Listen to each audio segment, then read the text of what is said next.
একটা প্রশ্ন এসেছে, যাক অনেকদিন পর একটা প্রশ্ন আসলো, হ্যাঁ, যে হ্যাঁ ভোট দিবে না ভোট দিবে। আচ্ছা, সুবহানাল্লাহ। দেখেন, হ্যাঁ না দুইটা অপশন আছে কি নাই? অপশন যখন দুইটা আছে, এখন সবাই তো বলছে, সরকারও চাচ্ছে হাতে ভোট দেওয়া হোক, হাতে ভোট দিলে দেশের ফায়দা হবে, নাতে ভোট দিলে দেশের উন্নতি বাধাগ্রস্ত হবে। সরকারও বলছে হাতে দিলে দেওয়া উচিত, উৎসাহ দিচ্ছে।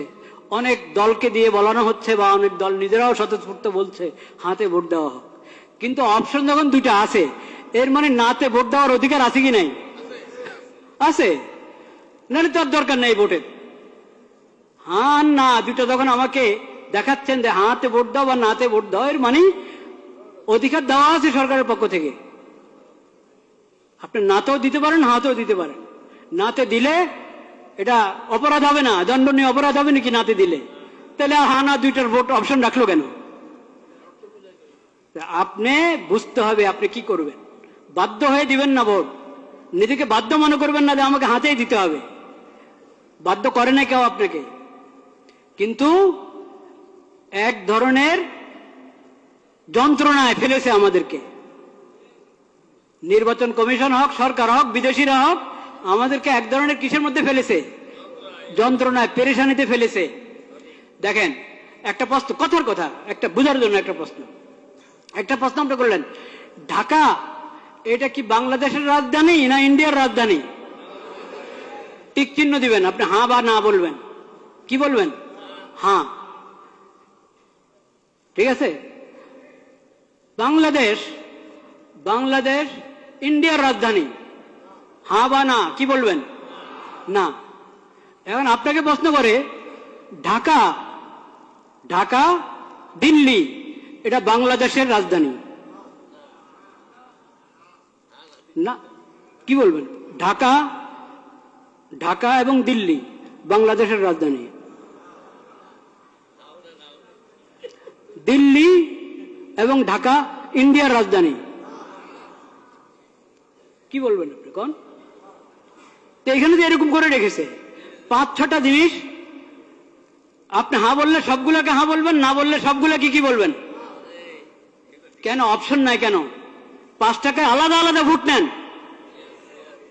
আপনাদের কি সিলের টান পড়ছে না কালি কাগজ না কিসের টান পড়লো? 6টা জিনিসের উপর একসাথে বললে হ্যাঁ, আর নয় না বললে 6টার উপরে কটা? মোট কটা? 5টা? 8টা?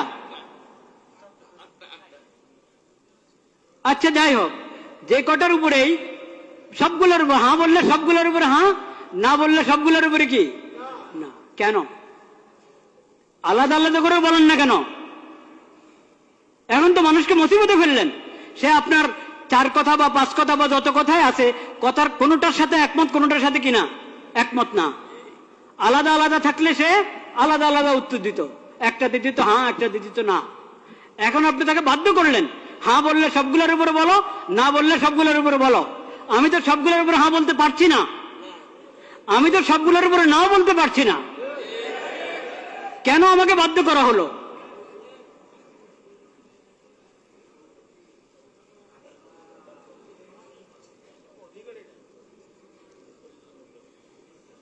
একটা পেরেশানি, একটা যন্ত্রের মধ্যে ফেলা হলো জাতিকে। ভোট দিলে সবগুলোর উপরে হ্যাঁ বলো, আর না বলতে হলে সবগুলোর উপরে না বলো। কিন্তু আপনারা ভয় পাবেন না, হার মধ্যে যেহেতু অনেক অন্যায় কথা আছে, আপনি বুঝে শুনে ভোট দেন। এই কথা কখনো ভাববেন না, এসব প্রতারণাতে আসবেন না যে নাতে ভোট দিলে দেশের উন্নতি রুখে যাবে, দেশের উন্নতি বাধাগ্রস্ত হবে, কখনো না। দেশের কিসমত যদি ভালো হয়, জনগণের কিসমত যদি ভালো হয়, শাসকদের যদি নিয়ত ভালো হয়, তাহলে না ভোট, সবাই নার মধ্যে ভোট দিলেও দেশের উন্নতি চলতে থাকবে ইনশাআল্লাহ। আর যদি নিয়ত ভালো না থাকে, কিসমতও ভালো না, নিয়তও ভালো না, এমন যদি হয়, তো সবাই হাতে ভোট দাও, কাজ হবে না, কাজ হবে না। ভোট একটা আমানত, ভোট একটা আমানত, এটাকে বুঝে শুনে ব্যবহার করেন। এটা অধিকার, এই অধিকার, ভোটের অধিকার একটা আমানত, এই অধিকারকে বুঝে শুনে ব্যবহার করেন, চিন্তা ফিকির করেন। আল্লাহর কাছে দোয়া করেন, আল্লাহ আমি যাতে সঠিক ভোট দিতে পারি সেই তৌফিক আমাকে দান করেন। এটা তামাশার বিষয় না। প্রতারিত হয়ে বাধ্য হয়ে ভোট দিবেন না, লোভে পড়ে ভোট দিবেন না, চিন্তা ভাবনা করে, এবং এটার জন্য দোয়া দুরূদ পড়েন, সালাতুল হাজত পড়েন, অভিজ্ঞদের সাথে মশওয়ারা করেন, নেককার দিনদার মানুষের সাথে মশওয়ারা করেন। শুধু নামের ভিত্তিতে আপনি ভোট দিলে হবে? শুধু মার্কার ভিত্তিতে ভোট দিলে হবে? শুধু মনোগ্রাম দেখে ভোট দিলে হবে?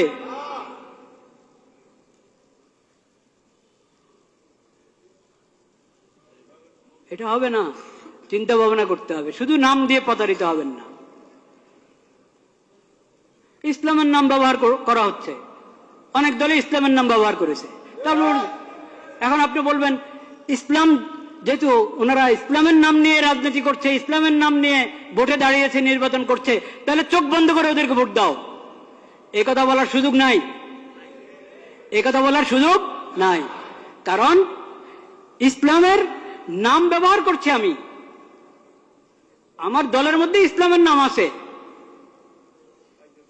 কিন্তু ইসলাম আসলে কি আমি ইসলাম বাস্তবায়ন করার জন্য মানুষের প্রতিনিধি হতে যাচ্ছি? ভোট দিয়ে মানুষের কাছে চাচ্ছি ইসলামের প্রতিনিধিত্ব করার জন্য সংসদে গিয়ে, সেটা আমি আমার নিয়ত আছে কিনা, বা আমি পারবো কিনা, বা আমি দল হিসাবে ইসলামের সঠিক ব্যাখ্যা গ্রহণ করি কিনা, ও সব কিছু দেখার আছে। একটা ইসলামী দল তার ইশতেহার পড়ে দেখেন, সেকুলার দলের ইশতেহার যেমন হয় ওই দলের ইশতেহারও তেমন। ওই ইশতেহার তো বড় কিছু না, আসলে ইশতেহার তো আসলে বড় কিছু না যে শুধু ইশতেহার দেখেই কাউকে ভোট দেওয়া যায়। কিন্তু তারপরেও এটার কিছু না কিছু মূল্য তো আছে, নাহলে সবাই ইশতেহার ছাপে কেন? তো ইশতেহার, আমি ইসলামের কথা বলি কিন্তু আমার ইশতেহার পুরা একটা সেকুলার দলের ইশতেহার মতো মনে হবে আগাগোড়া পড়লে। তো এই জন্য আমি বলছি শুধু ইসলামের নাম, এই কারণে চোখ বন্ধ করে ভোট দিবেন না। আর দলের মধ্যে ইসলামের নাম নাই, শুধু এই কারণে তাকে বলবেন না যে এর ভোট দেওয়াই যাবে না। এখানে বিবেচনার অনেক কিছু আছে। এটা তো দুঃখের বিষয় যে আমরা, আমাদের কাছে ইসলামী খেলাফত ব্যবস্থা নাই। ইসলামী খেলাফত ব্যবস্থা কায়েম করার জন্য কেউ উঠে দাঁড়াচ্ছে না। এটা তো দুঃখের বিষয়, কষ্টের বিষয়। সেই কষ্ট তো আছে, সেই ব্যথা আছে, সেজন্য আমরা ব্যথিত। কিন্তু এখন যারা যারা এই মানবিক দেশ, নিরাপদ দেশ এবং মানবিক দেশ গড়ার জন্য যাচ্ছে, তারা মানবতা কি দিয়ে করবে, প্রতিষ্ঠা করবে? নিরাপত্তা কি দিয়ে বাস্তবায়ন করবে? মানবিক দেশ কিভাবে? মানবতা, কোন মানবতা? পশ্চিমাদের মানবতা না ইসলামী মানবতা? তো ইসলামের কথা, তো ইসলামী মানবতার কথা আপনি বলছেন না। ইসলামী মানবতার কথা বলছেন না। যে মানবতা ইসলাম এবং কোরআনের মাধ্যমে পাওয়া যায়, নবীজির সিরাতের মাধ্যমে পাওয়া যায়, সেটা তো আপনি বলছেন না। মানবিক বাংলাদেশ, নিরাপদ বাংলাদেশ, এটা যে কোনো সেকুলার দ্বারা বলতে পারে। এজন্য শুধু মনোগ্রামের মধ্যে কোন আয়াত লেখা আছে, শুধু মার্কাটা আর আকর্ষণীয়, দলের নামটা আকর্ষণীয়, এই কারণে প্রতারিত হয়ে, প্রভাবিত হয়ে ভোট অধিকার ব্যবহার করবেন না। ভোট অধিকার ব্যবহার করতে হলে আপনাকে অনেক চিন্তা ভাবনা করতে হবে, অনেক দোয়া করতে হবে আল্লাহ দরবারে, আল্লাহ আমাকে সঠিক ফয়সালা করার তৌফিক দান করো। আর বিশেষভাবে আমি আগেও বলেছি এই দোয়া করেন, এবং এখনো বলছি দোয়া করেন। সেই দোয়া হলো, আল্লাহ যার অন্তরে আপনার ভয় নাই, যাদের অন্তরে আপনার ভয় নাই, আখিরাতের হিসাব দেওয়ার চিন্তা নাই, আপনার মাখলুকের প্রতি যাদের অন্তরে দয়া মায়া নাই, আল্লাহ তাদের হাতে দেশের ক্ষমতা দিয়েন না। যাদের অন্তরে আপনার ভয় আছে, আখিরাতে আপনার সামনে দাঁড়ায় হিসাব দিতে হবে, এই ফিকির যাদের মাথায় আছে, এবং আপনার মাখলুকের প্রতি, আল্লাহর বন্দাদের প্রতি যার অন্তরে দয়া মায়া আছে, ইয়া আল্লাহ তাদের হাতে আপনি ক্ষমতা দেন। এই দোয়া করতে কোনো সমস্যা আছে? কোন দলের নামে নিলাম না আমি, কারণ আমার আল্লাহ সবচেয়ে বেশি জানেন, বাস্তব কথা আল্লাহ জানেন কার হাতে ক্ষমতা গেলে তারা উম্মতের জন্য, আল্লাহর বান্দাদের জন্য, দেশের জন্য কল্যাণকামী হবে, এটা আল্লাহ সবচেয়ে কি জানেন, ভালো জানেন। আল্লাহর হাওলা করে দিলাম, আল্লাহ তাদের হাতে দেন যারা আখিরাতমুখী, আখিরাতের ফিকির আছে, আপনার ভয় আছে যাদের অন্তরে, আপনার মাখলুকের প্রতি যাদের অন্তরে দয়া মায়া আছে, তাদের হাতে ক্ষমতা দেন। যারা আপনার ভয়ও তাদের অন্তরে নাই, আখিরাতে আল্লাহ আপনার সামনে দাঁড়ায় হিসাব দিতে হবে এই ফিকিরও তাদের নাই, আপনার মাখলুকের প্রতি দয়া মায়াও নাই, হ্যাঁ, ইয়া আল্লাহ তাদেরকে আপনি ক্ষমতা দিয়েন না।